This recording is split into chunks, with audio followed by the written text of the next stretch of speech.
비급여 도수치료 많이들 받으시잖아요. 앞으로는 전액 다 사비로 결제하셔야 될 수도 있습니다. 실비보험에서 한 푼도 보상해주지 않게 바뀔 것 같거든요. 현재 이 실비보험료가 너무 비싸서 고민이신 분들, 도수치료뿐만이 아닙니다. 5세대 실비에서는 여러가지 혜택들이 대폭 줄어들 걸로 예상이 되고 있어요. 정부에서 발표한 5세대 실손보험의 최종 개혁안의 내용과 그리고 앞으로 어떻게 이걸 대비하면 좋을지 알기 쉽게 정리해 드릴 거니까요. 꼭 끝까지 시청해주세요.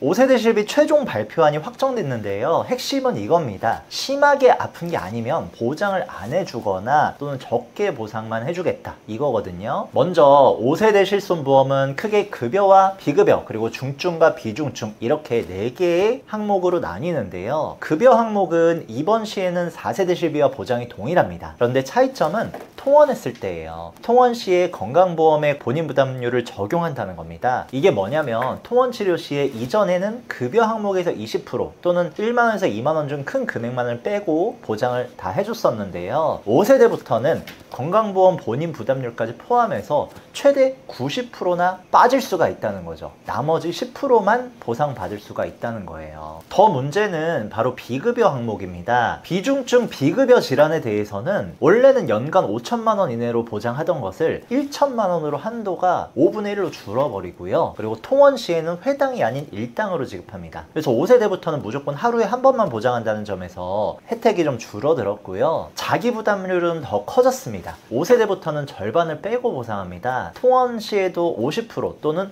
5만 원 중에 큰 금액을 빼고 보장을 받을 수가 있습니다. 심지어 도수치료, 체외충격파 치료, 증식치료, 비급여 주사제 등 3대 비급여는 아예 보장을 하지를 않아요. 5세대부터는 100% 그냥 자기 부담 다 해야 되는 거죠. 여기서 중요한 게 여러분, 실비보험 가입 시기에 따라서 재가입 주기가 있어서 자동으로 5세대로 바뀌어 버리거든요. 그래서 여러분의 실비보험이 몇 세대인지를 꼭 체크하셔야 됩니다. 그렇지 않으면 나중에 가서 큰 낭패를 보실 수도 있어요. 재가입 주기가 없는 1세대와 2세대 초기 가입자분들은 강제 전환에 대해서는 걱정할 필요는 없습니다. 1월 9일에 발표한 초안만 해도 법을 개정시켜서까지 강제 전환을 시키겠다라는 얘기까지도 나왔었는데, 다행히 이 최종 발표안에서는 희망자에 한해서만 일정한 보상을 주고 무심사로 전환을 하는 방향으로 확정이 됐어요. 그런데 반대로 재가입 주기가 있는 2세대 표준형 가입자부터는 이 재가입 주기가 언젠지를 잘 확인하셔야 됩니다. 2세대 표준형으로 2013년도 1월에 만약에 실비를 가입했다, 그러면 2028년도에 실비가 자동으로 바뀔 예정인 거예요. 2015년도에 실비를 가입한 분들은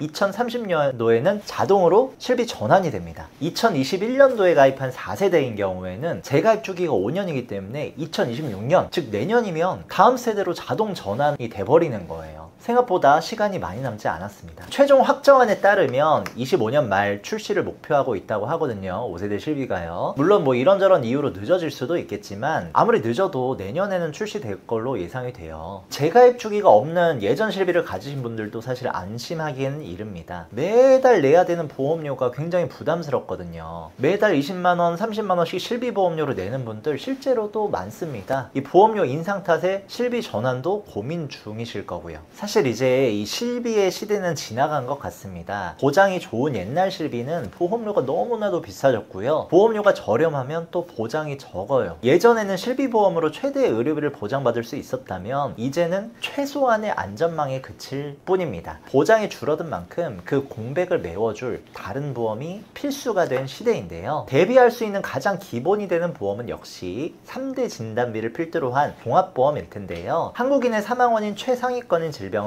암, 심장질환, 뇌혈관 질환 등이 있죠. 한번 발병하면 오랜 시간 치료를 받을 수도 있고 완치 후에 오랫동안 또 관리를 받아야 하는 분들도 많으시더라고요. 게다가 새로 나온 치료법들은 실비로 보상이 어려운 비급여에 해당하기도 합니다. 그럼 지금부터 3대 질병 리스크를 대비하기 위한 종합보험 하나씩 살펴볼 건데요. 영상 끝에는 추천 설계안까지 함께 공개해 드릴 거니까 꼭 끝까지 시청해 주시고요. 우리나라 국민들이 기대 수명까지 생존했을 때 암에 걸릴 확률이 놀랍습니다. 남자는 5명 중 2명, 여자는 3명 중 1명 정도라고 해요. 이렇게 발병률이 높은 암을 대비하기 위한 가장 기본이 되는 보험이 바로 이 암 진단비입니다. 암에 걸리면 상당한 기간 동안 치료를 받아야 될 수 있죠. 그리고 이 암을 치료하기 위해서 뭐 직장을 휴직하거나 뭐 퇴직하는 경우도 주위에는 많더라고요. 하지만 이 암에 걸렸다고 내가 매달 내야 되는 생활비나 뭐 핸드폰 요금, 애들 교육비 등 이런 고정비가 안 들어가는 건 아니거든요. 그래서 이 진단비 보험은 암에 진단이 되면 가입금액 그대로를 지급해주기 때문에 보험 청구가 쉬운 보험 중에 하나입니다. 이 진단비 보험도 종류가 많지만 이렇게 일반암 진단비, 유사암 진단비 2개만 준비하셔도 충분한데요. 일반암 진단비를 통해서는 췌장암, 뼈암, 뇌암 등의 고해감과 뭐 전립선암, 유방암, 방광암 등 소해감은 물론이고 흔히 아는 대장암, 위암 등도 폭넓게 보장이 됩니다. 그리고 일반암에서는 보장하지 않는 경계성 종양, 제자리암, 갑상선암, 기타 피부암 이렇게 4종의 암은 유사암 진단비를 통해서 보장받을 수가 있죠. 단 유사암은 일반암 가입 금액의 20%까지만 가입할 수 있다는 점. 갑상선암 같은 경우에는 남녀를 통틀어서 발병률 1위 남이기 때문에 어느 정도 대비가 필요합니다. 이왕이면 최대로 구성하시는 게 좋지만 일반암 5천만 원일 때 유사암은 1천만 원까지만 가능하니까요. 재정 여건을 고려해서 설정하시면 되겠습니다. 또 중요한 게 하나 있어요. 일부 회사에서는 유사암을 아까 말씀드렸던 4종이 아닌 6종, 7종으로 확대 적용하는 경우도 있거든요. 단적으로 예를 들면 대장 전막 내암에 걸렸는데 어떤 회사는 이게 유사암으로 들어가 버려서 1,000만 원밖에 보장이 안 되고 어떤 회사는 일반암에 포함돼서 5천만 원을 다 보장받을 수 있다는 겁니다. 따라서 유사암은 최소 4종으로만 분류된 회사를 선택하시는 게 여러분들께 유리하겠죠. 다만 이 진단비 보험은 최초 1회만 지급받으면 그냥 사라져버리는 소멸성 보험인데요. 근데 암은 이게 또 전이 된다는 특성이 있잖아요. 실제 보건복지부 자료에 따르면 놀라운 결과가 있는데요. 암 검진 시 전이 된 채 발견될 확률이 약 49.1%라고 해요. 이렇게 발병률이 높은 전이암 그리고 재발암까지도 보장받을 수 있는 암 치료비 보험을 보완해서 준비해 두시면 아주 좋습니다. 암 치료비 보험은 암 수술뿐 아니라 항암 약물 치료, 방사선 치료까지 보장을 해주는데요. 실제 서울 아산병원 자료를 봐도 암 환자 중 수술 건수는 약 2만 3천 건 정도고 항암 약물 치료가 약 23만 건, 항암 방사선 치료가 약 11만 건 정도 되죠. 그래서 이 암 치료비 보험은 암을 치료하기 위한 일련의 모든 의료 행위들을 폭넓게 보장하고 거기에다가 전이암, 재발암까지 보상을 하기 때문에 지속적인 암 의료비를 준비를 하기 위해서는 이 암 치료비 보험이 적합하지 않나 싶습니다. 다음은 심장질환입니다. 여러분, 이 심장질환 하면 어떤 질병이 가장 먼저 떠오르시나요? 아마 많은 분들이 심장 부여잡고 쓰러지는 이 급성 심근경색을 가장 위험한 질병으로 인식하실 겁니다. 이 심근경색을 포함한 심장질환을 보장받을 수 있는 보험 역시 진단비 보험이 대표적인데요. 그중 대표적인 진단비가 바로 허혈성 심장질환 진단비 보험입니다. 이 보험은 허혈성 심장질환에 진단됐을 경우에 가입금액을 지급해 주는데요. 해당 질환에는 대표적으로 급성심근경색과 협심증이 있습니다. 협심증은 심장에 혈액을 공급하는 관상 동맥이 좁아져서 생기는 질환인데요. 이 좁아지는 질병이다 보니까 어느 정도 혈류가 공급되기는 하지만 방치할 경우 심근경색으로 이어질 수도 있습니다. 심근경색이 발생하면 심장 근육이 괴사하기 시작하고요. 이로 인해서 높은 사망률과 치료 후 합병증 빈도를 보이는 악명 높은 질병 중에 하나인데요. 이 두 가지 질병은 22년 환자 수만 102만 명입니다. 거기에다가 18년 대비해서 10대, 20대 등 젊은 층에서도 발병률이 늘어나고 있다고 해요. 특히 치료를 위한 1인당 진료비는 약 120만 원 정도라고 하는데 만약에 허혈성 심장질환 치료를 위해서 뭐 경피적 관상동맥 중재술이나 관상동맥 우회술 등을 받았다면 치료비는 더 많은 지출이 필요해지게 되겠죠. 중재술의 경우 1인당 평균 약 230만 원 정도가 필요하고 우회술은 약 981만 원 정도가 평균 진료비라고 하는데요. 상황이 이렇다 보니까 사실 이 실비보험만으로는 대비하기 힘든 것도 당연하지 않나 싶습니다. 단 허혈성 심장질환 진단비는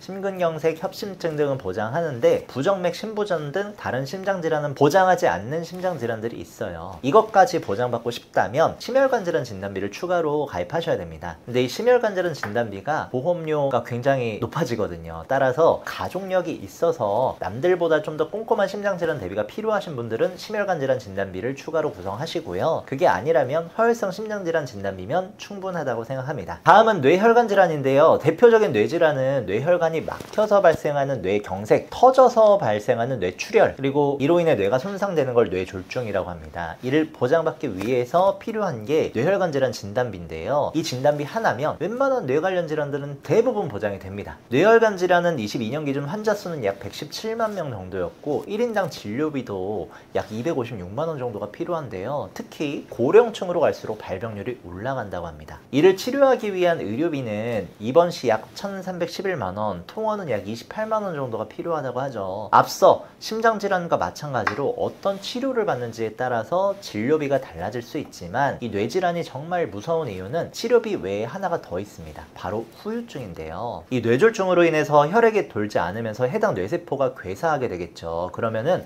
이 뇌세포가 담당하던 뇌의 기능 역시 죽어버리게 됩니다. 운동 관련 뇌세포라면 운동 능력에 심각한 후유증이 생기고 그 밖에 담당 부위에 따라서 언어장애부터 반신마비, 치매, 식물인간 상태가 되기도 해요. 즉 치료 이후에도 장기적인 치료와 관리가 필요한 질병이란 뜻입니다. 하지만 진단비 특성상 암, 허혈성 심장질환, 뇌혈관 질환 진단비 모두 첫 1회만 보장되고 사라진다는 점은 동일한데요. 그래서 필요한 게 바로 수술비 보험입니다. 본 광고는 심의 기준을 준수하였으며 유효기간은 심의일로부터 1년입니다. 이 수술비 보험이 필요한 이유는 진단비뿐 아니라 실비보험과도 연관이 깊은데요. 우선 급여든 비급여든 입원이든 통원이든 관계없이 수술을 받으면 보장합니다.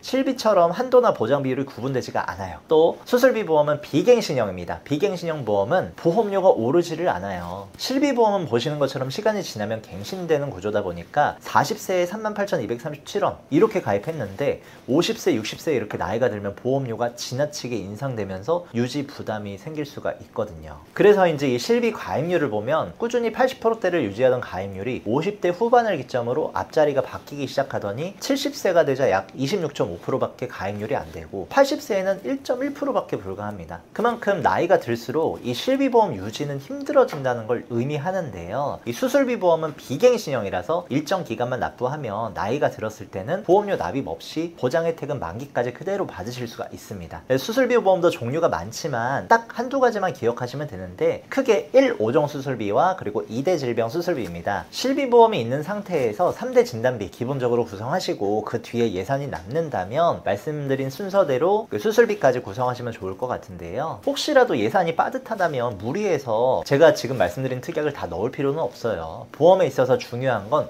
첫째도 유지, 둘째도 유지, 끝까지 유지해서 보상받는 게 가장 좋겠죠. 1호종 수술비는 질병의 종류와 수술의 난이도에 따라서 1종부터 5종으로 분류해서요 차등 지급하는 보험인데요. 회사에 따라 기준이 조금 다르지만 일반적으로는 1종으로 백내장 수술, 2종으로는 대장 용종 제거 수술 등 가벼운 수술들이 들어가고요. 3종으로는 스텐트 삽입술 등 비관열 수술, 4, 5종으로는 관열 수술 및 암 수술, 장기 이식 수술 같은 고액의 수술들을 보장하고 있습니다. 5종 기준으로 1천만 원 또는 2천만 원까지 보장되는 곳도 있고요. 1호종 수술비 보험은 웬만한 수술은 거의 모두 보장된다고 봐야 되고요. 비갱신형으로 준비가 가능한 데다가 급여, 비급여, 입원, 통원 상관없이 약관상 수술의 정의에만 부합하면 보장을 해줍니다. 간혹 절제나 절개뿐만 아니라 흡인 천자도 보장해준다고 해서 7종, 8종, 9종 수술비를 따로 준비하시는 분들이 계시는데요. 이 보험들은 급여 항목에 대해서만 보장을 하고 비급여를 보장하지를 않아요. 근데 암이든 뇌든 심장이든 사실 중요한 게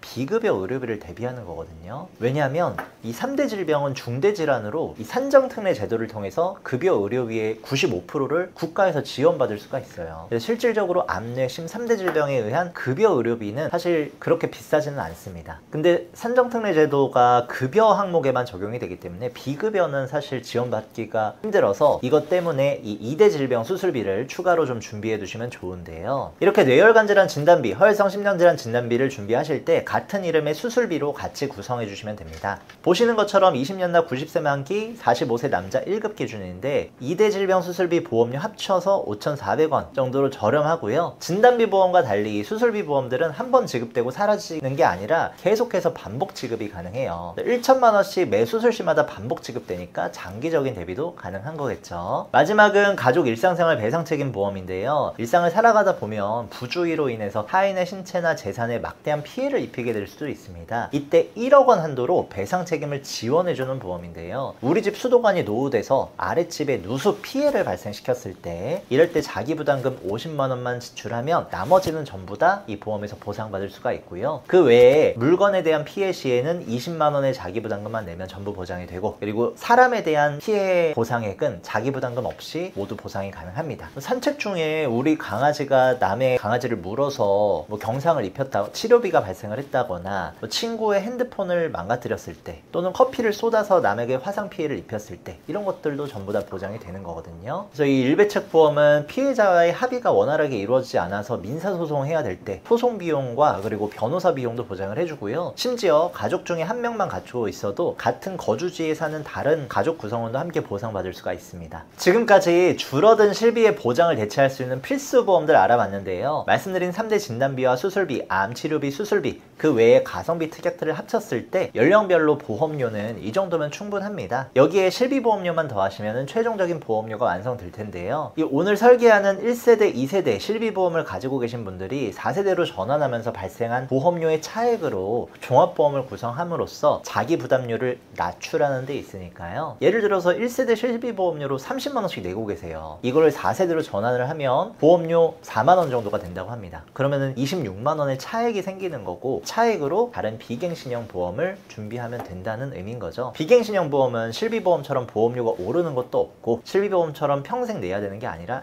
딱 20년만 내면 만기까지 보장받을 수가 있으니까요. 저희 보험신사에서는 불필요한 보험료의 부담을 줄이고 최소한의 보험으로 최대의 든든함을 느끼실 수 있도록 32개 전체 보험회사의 객관적인 통계 자료를 분석해서요, 한 분 한 분 상황에 맞춘 합리적인 설계를 청구 관리까지 도와드리고 있어요. 실비보험에 대해서 고민이 있으시거나 궁금한 내용 있으시면 언제든 편하게 문자나 카톡 남겨주시면 되겠습니다. 오늘 영상 도움되셨다면 구독과 좋아요 꼭 한번 부탁드릴게요. 감사합니다.